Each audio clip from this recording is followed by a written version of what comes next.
So I'm going to start off by talking about the culture of concussion, the big topic. 15 minutes, we can only kind of dip our toe in.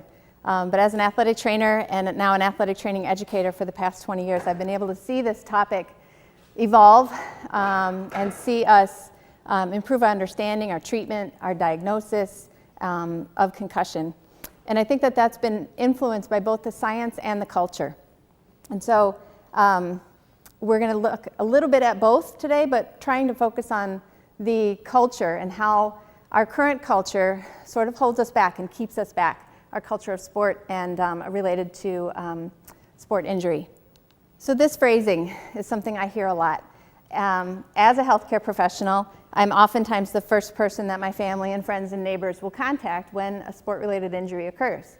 So when little Bobby gets a knee to the temple and feels dizzy, has a headache, and is a little bit nauseous, I get texts like these from moms who are concerned, but then say, it's just a concussion, right? I don't need to do anything in order to take care of this.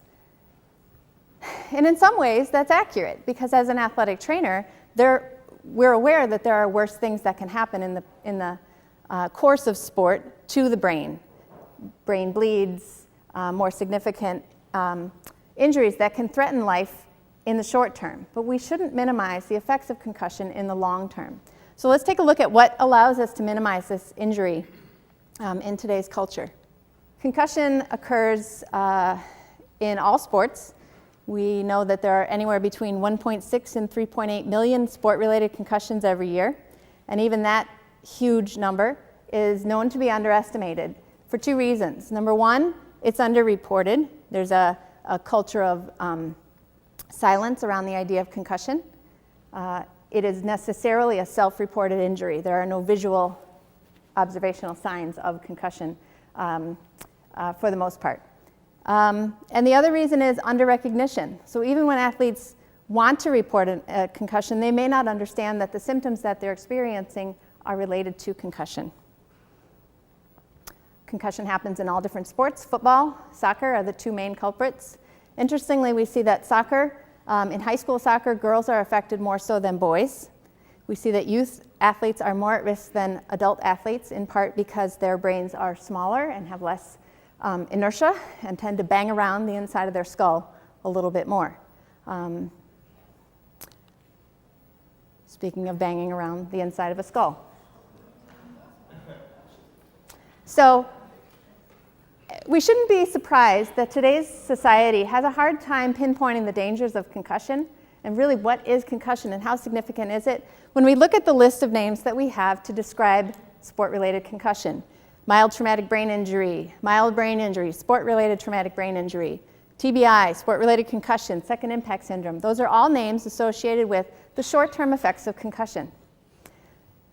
What's brought us to talk about concussion the way we talk about it today is the long-term effects of concussion, and that's where the CTE, or chronic traumatic encephalopathy, comes in.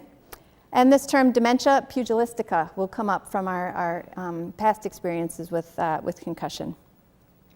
So while we've been watching this, we've probably seen about 10 of these blows to the brain. A relatively recent study, which you can't read, but of high school athletes that measured impacts to the brain in the course of one season found that our linemen experienced in excess of 1,000 impacts to the brain per season. These types of impacts, think subconcussive. Not every one of these elicits a concussion.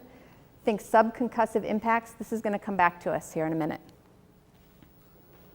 So what brings concussion to the conversation today is the presence of, or the understanding or current understanding of CTE, or chronic traumatic encephalopathy. If it's all right with you, I'll just call it CTE from now on. CTE was discovered by Dr. Bennett Amalu after the 2002 death of Mike Webster, Pittsburgh Steelers hero, who essentially, in Amalu's words, went mad at an early age and lost all cognitive control and all ability to be a productive member of society. The example, if you've seen the movie Concussion, or if you've heard his son speak about it, is that he was pulling his teeth out and super gluing them back in in an effort to alleviate the pain and the symptoms that he was experiencing. We know CTE exists in those who have had repetitive concussions, repeat concussions, multiple concussions. We also know that it exists in those who have never had a diagnosed concussion, but those who have had repeated subconcussive blows. So those things that do not rise to the level of creating clinical symptoms, but still cause trauma to the brain. Without taking a little bit of a historical look at this, you might think, my God, how did the medical community miss this? And in actuality, I don't believe it was missed as much as it wasn't heard. Dating back to the 1920s, we know that the term dementia pugilistica is in the scientific literature related to old boxers, retired boxers, and the conditions that they often found themselves in as they aged. We call this punch-drunk syndrome. Dementia pugilistica returns in the scientific literature again in the 1960s. We see it pop up again as a term. Hey, we have this condition. We're learning about this. We know about this. In the 1970s, we, as a medical community, issued warnings about the dangers of repetitive concussion for continued sport participation. So, while this is current, it's not necessarily new. The trickle-down effect in the NFL can't be denied to our youth sports, all youth sports at all levels. So we see that these athletes become our heroes, and if they do it, then the young athletes will do it. I think the irony of the NFL and CTE is an interesting topic, that we blame and villainize the NFL for its role in where we are in just coming to light with this CTE. We blame them, and there's probably some culpability there, absolutely. That's a talk for another day. But I think the only reason we're talking about CTE today is because it happened in the NFL. If Dr. Amala would have found CTE in a women's soccer player, do you think we would have had congressional hearings about it? Do you think we would have legislation in every state? Do you think we would have the foundations that we have and the money that is donated if it was just found in women's soccer? I'm not taking away from women's soccer. I'm just reflecting on the culture of the NFL and the culture of sport today. Unfortunately for all of us, this is not only an NFL problem. We find CTE present in hockey. We find it present in soccer, rugby, baseball, sports you wouldn't think about, MMA, and WWE. Brandy Chastain has recently agreed to donate her brain to science when the time comes for the study of CTE in women's soccer players. Parents are appropriately considering the role that their children should play in youth sport today, with the idea of these long-term effects related to concussion. So what keeps us here? What got us here? What keeps us here? I think those are important questions. The warrior mentality in sport is well known by those of us who try to protect athletes, athletic trainers, other healthcare professionals, coaches, those of us who love and care about athletes. Athletes will, I'm not sure if you've heard, but they'll lie to get playing time. They'll deny, they'll hide, and they'll keep it secret. Interesting things we know. Higher level, older athletes in college report that they are less likely to report injury than young athletes. So a freshman comes into college, fills out a survey and says, oh yes, absolutely, my coach would want to know about sport-related concussion. They want to know if I have a concussion. I should report that. When we survey older athletes, juniors, seniors, they are less likely to agree with that statement that their coaches care about their concussion. So I think as a global community looking at sport, we have to talk about what that means. That somewhere in our culture, it's valued to hide and protect the truth.